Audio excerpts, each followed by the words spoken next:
This video is going to walk you through the beginning of the Lab 5 project.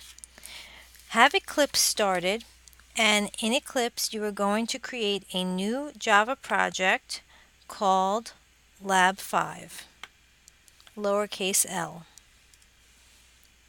and click Finish. After you have the Lab 5 project created, create two classes inside Lab 5. The first is going to be called Dice, and hit Finish. And the second is going to be called Lab 5 App.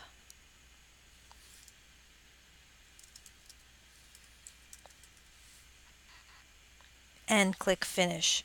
These two files represent a programmer-defined class, that's dice.java, and an application class, that's lab5app.java.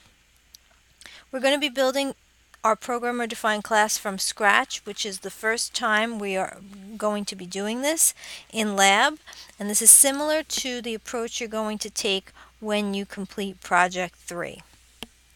In both files, create some JavaDoc beneath the package statement above the class header. In your JavaDoc, you can enter the name, which is the name of the file, or just the name of the class. And you can put an entry for description, but you can enter that later after you know a little bit more about what the class does. In author, you're going to type your name and save the file. Okay, and you can copy and paste this JavaDoc to the other file and change the class name and save the file. So now we are good to go. We're going to get started by building our programmer-defined class, and the first thing that goes in the programmer-defined class are the instance variables. So we are going to write the declaration statements for the instance variables.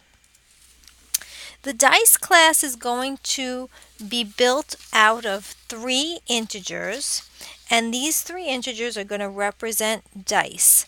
And these 3 integers can take on the value of a 6-sided die. So those values will be 1 through 6. When we declare our instance variables, we don't initialize them, we simply declare them. And remember that they are always private. And in this case, they're going to be integers.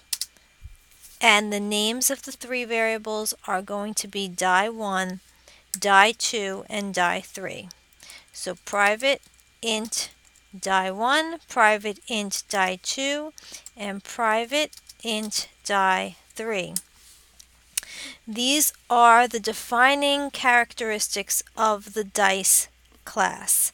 So as instance variables, when you draw a picture of a dice object, these are the only variables that belong inside the circle. By contrast, if we think back to what we did for the card class, we had 2 instance variables in the card class. One was an integer called value, and the other one was a string called suit, and those were the defining characteristics of a card object, and those were the only 2 variables that were drawn inside the card object. By contrast here, in the dice object, if we instantiate a dice object, it's going to look like this. It's going to have 3 integers. Those 3 integers are the instance variables, and they are going to be the only variables inside the dice object. So coming back to Eclipse, after we have our 3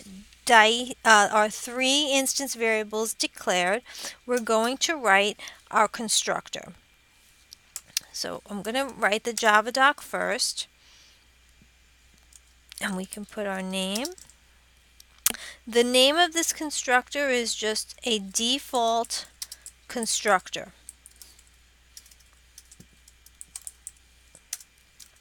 The description is give default values to each of the three instance variables.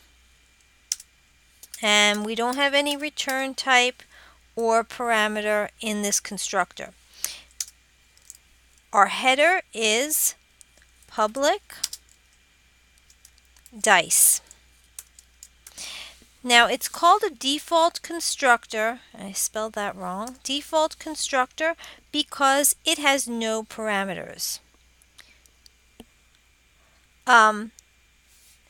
If it had a parameter or more, it would be called a parameterized constructor.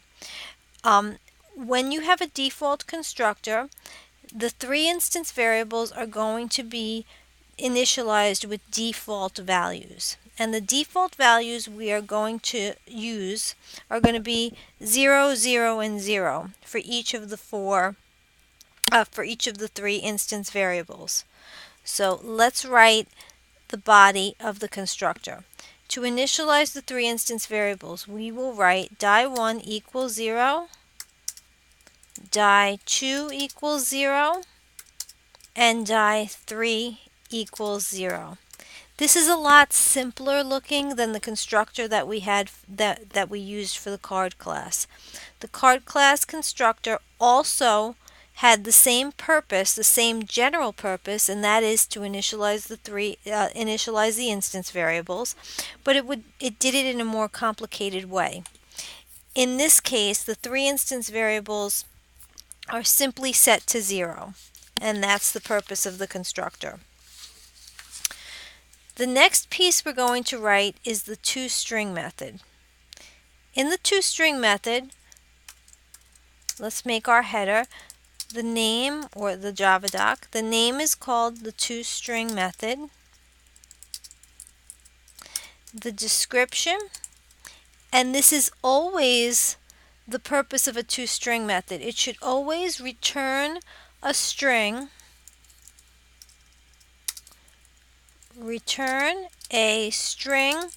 reference containing the values of the instance variables. In this case, the three instance variables are die1, die2, and die3.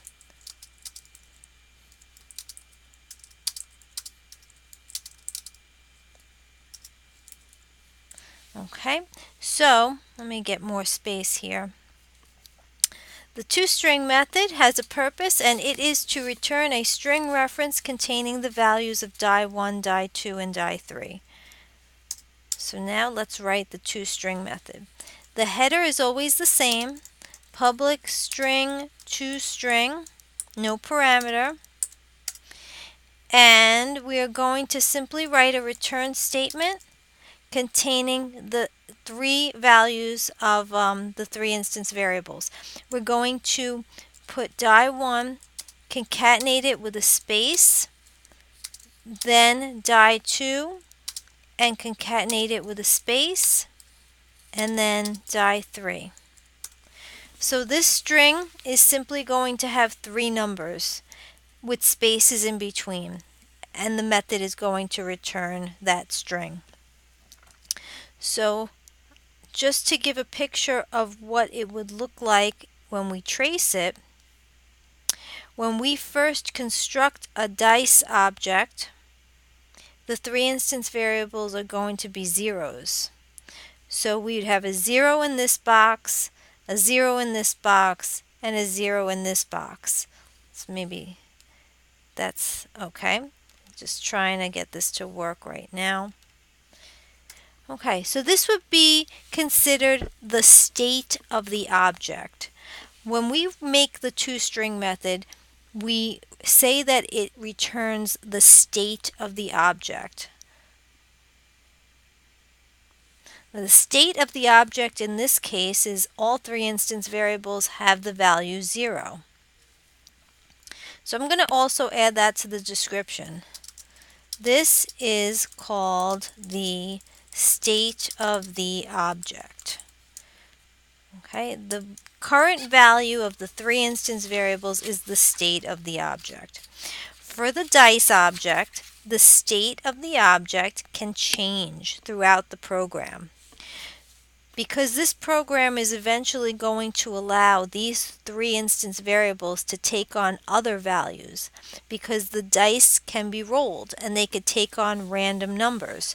So the state of the object at a later point in the program may be 1, 2, and 3, or 4, 2, and 6. You may have different varying values for the values of the instance variables. And that will happen. The state of the object will change as the program executes. For the card object, if you remember, the state of the object never changed while the program executed. If a card was dealt, that card's value in suit never changed, unless you dealt a new card. But if you had a card object, it would stay the same value in suit throughout the whole program. And that's not going to be the case when we build this dice class. It's going to behave differently. The instance variables will be allowed to change as we execute the program. Okay, so now that we have a toString method and we have a constructor, we have the basic building blocks for writing our main method. So we're going to come back over to the application class and we're going to test out our constructor, and we're going to test out the toString method. So you're going to build a main method, public static void main string square brackets args. Okay, you're going to need to add some Javadoc just above the main method, and you can say name, main method, args. These are values to be sent to the main method, and that's basically to satisfy WebCat. So we have Javadoc for all our methods. Okay, in the main method, the first thing we're going to do is create a dice object through instantiation. So we declare a variable, and we can call it whatever we want, but I'm going to call it my dice. Its type is dice. We're going to instantiate it using the default constructor. And this is the call to the default constructor, empty parentheses. After you have the default constructor called, you have a dice object, and it will contain the values 0, 0, 0 for the three instance variables. We're going to verify that with a system.out.println to show that 0, 0, 0 is what is stored in the three instance variables. So let me just add some comments in here so that we make it clear what exactly is happening. I'm going to say display the state of the object. Okay, so we're going to make a system.out.println, and inside here we're going to put some output text. We're going to say after instantiation, and then we're going to concatenate mydice.toString.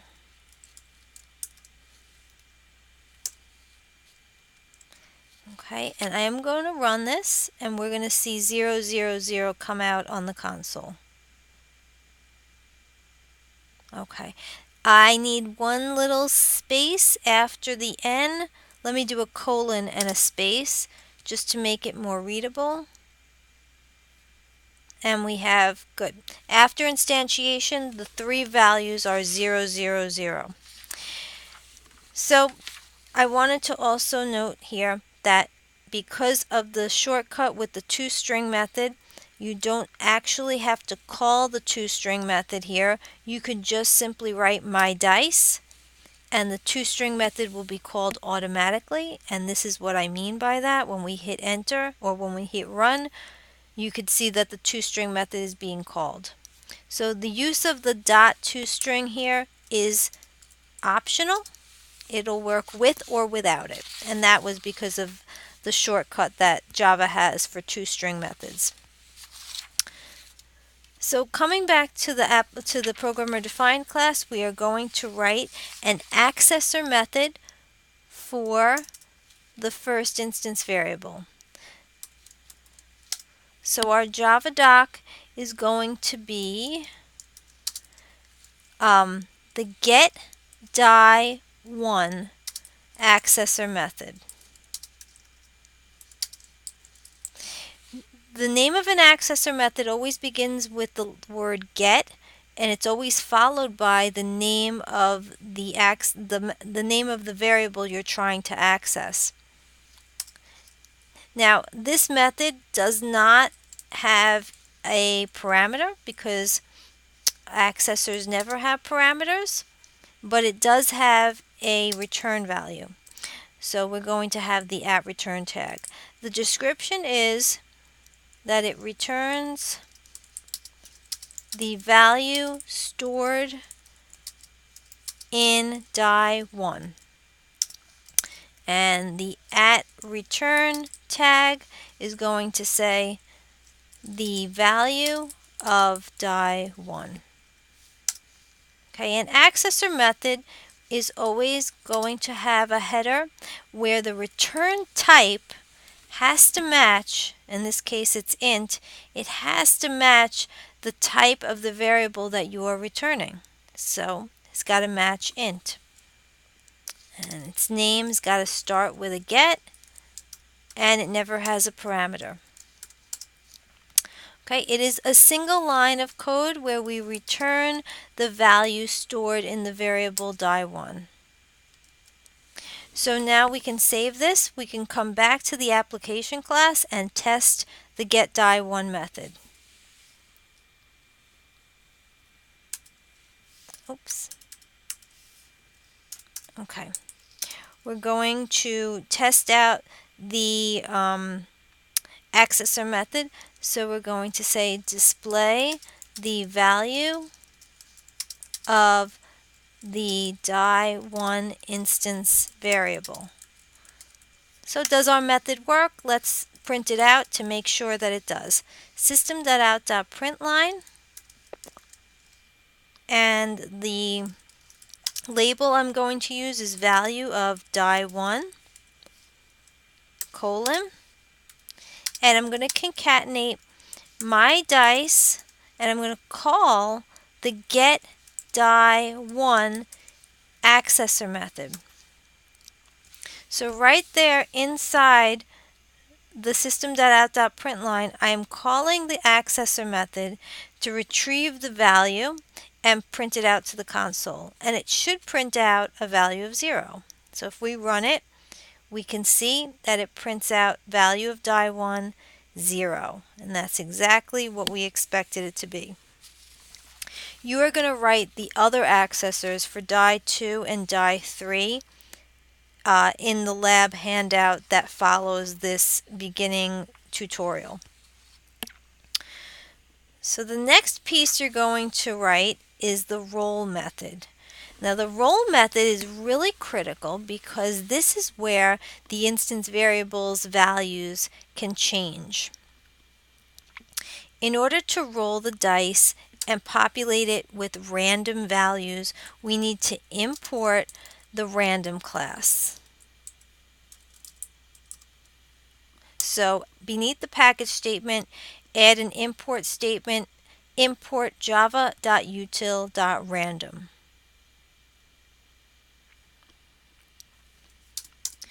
Okay. We can fill in that Java doc after we write the method. The roll method is going to be similar to the shuffle deck method in the deck class in that it's not going to return any value. It's going to be void. The roll method is going to alter the state of the instance variables, but it's not going to necessarily return anything. So by altering the state of the 3 instance variables, it's going to randomize this 0, 0, 0 to numbers between 1 and 6. So a 0 is indicating that the dice have not been rolled, and any other value from 1 to 6 means that the dice have been rolled. So it's going to be void. It's not going to return a value. The method is called roll, and it doesn't have any parameters. In the roll method, you're going to give random values, assign random values to die 1, die 2, and die 3. Now, to access those random values, you need a random object. So to create a random object, you're going to instantiate a random object using the new operator and the call to the random constructor. Okay, and this is, if you want to refer to the lecture that was done last week on random numbers, let me find out for sure which lecture that was. It could have been 13. Let me just make sure.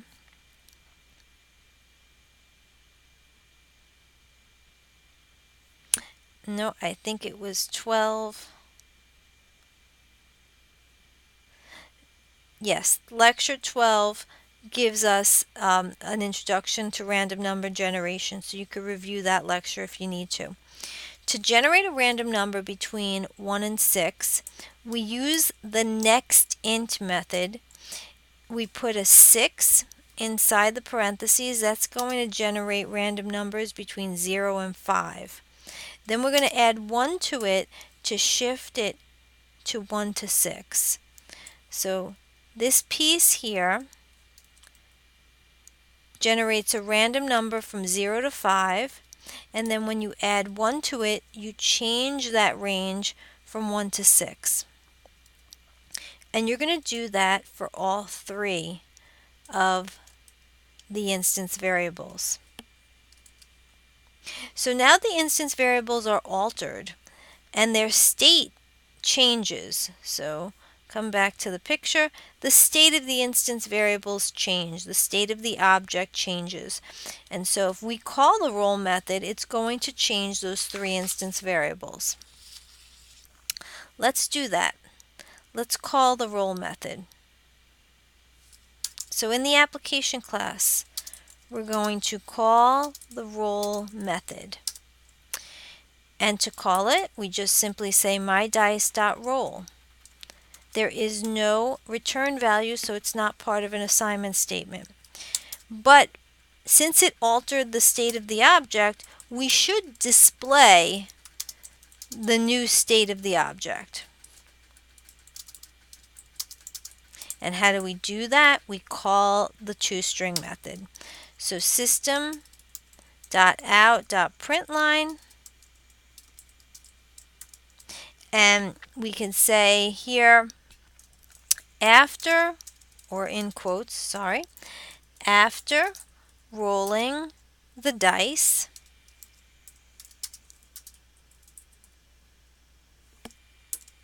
and then after the label, we can concatenate the call to the toString method. And this time I'm going to leave out the .toString because it is the shortcut and it will work without writing .toString. So if I play this, I'm going to see that, okay, let's look at our console. We start off with the default constructor giving values of 0, 0, and 0 to the 3 instance variables. Then we access the first instance variable with the getDie1 method and retrieve its value.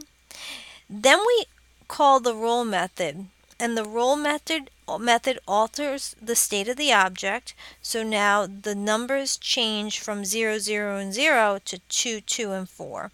And we print out that 2, 2, and 4. If I run this again, I'm going to get a different set of numbers because these are random. These are randomly generated. So in this case, 2, 3, and 3.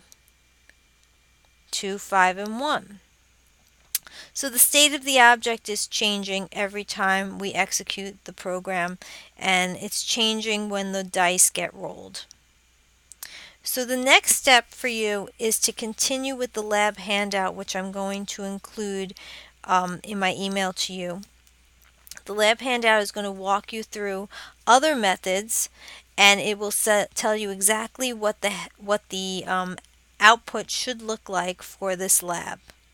So I'm also going to open up a discussion forum on Blackboard, and that discussion forum will enable you to ask questions. And if you want, you can post video in the discussion forum. You could post images. You could post your code, and the whole class can see it. So we could all benefit from your questions. And I'm going to have that open to you for tomorrow, so you can work on it over the snow day. And if you have any other questions, please email me. Thank you. Bye bye.